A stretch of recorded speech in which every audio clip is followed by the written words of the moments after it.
this is Michael Bosey. Welcome to episode 180, which is apropos because in the coming weeks, I'm hoping that we have a 180-degree shift in direction.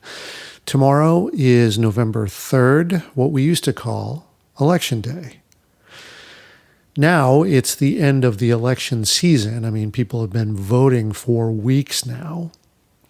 I dropped my ballot off 2 weeks ago and checked at Track My Ballot to make sure it was counted. It was. Maybe you've done the same thing, or maybe you've done mail-in. Maybe you plan to show up tomorrow on November 3rd, or maybe you've done early voting. All of you have done so, or plan to do so tomorrow. I appreciate you. We all appreciate you. Because look, turnout is the way we win and put a thumb in the eye of those who do not want you to vote. They know this about turnout, right? Which is why they want to either gaslight you into apathy or scare you into not showing up. But you're not like that. You are strong, you are resolute, you demonstrate that you care. I mean, all those of you waiting in long lines to date, right? 8 hours, 10 hours, we've all heard the stories. Folks in Georgia and other battleground states. Look, my hat's off to you. You are patriots, nothing less. You are saving democracy. And I say that because here in Massachusetts, I live in Boston, I don't have the power that you do. Not in national elections. My vote is worth less than other areas of the country. Fact. And while that sounds negative, and it is, there are two sides to that, right? Negative, we don't have a voice. Not in national elections. We just don't.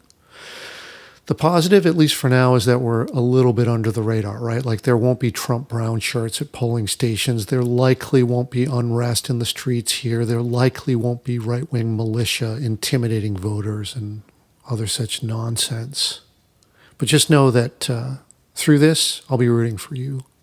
I promise you, I will help in other ways. The way I look at this is this thing is a relay race, right? Sometimes you run a leg, sometimes I run a leg.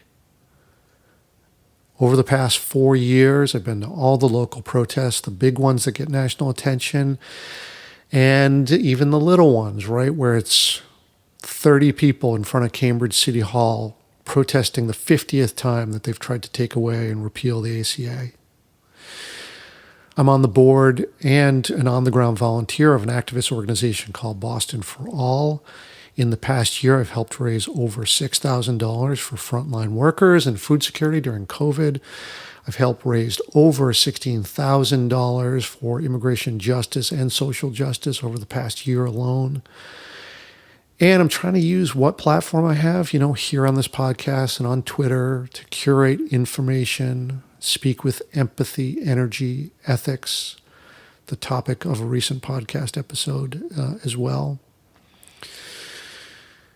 So, it's a relay race. I may not be able to do my part in the same way or at the same level with my vote, but now it's your turn. And we're counting on you. Because what happens when we vote? Well, not perfection, right? This won't solve everything, but it allows for the chance that things will get better.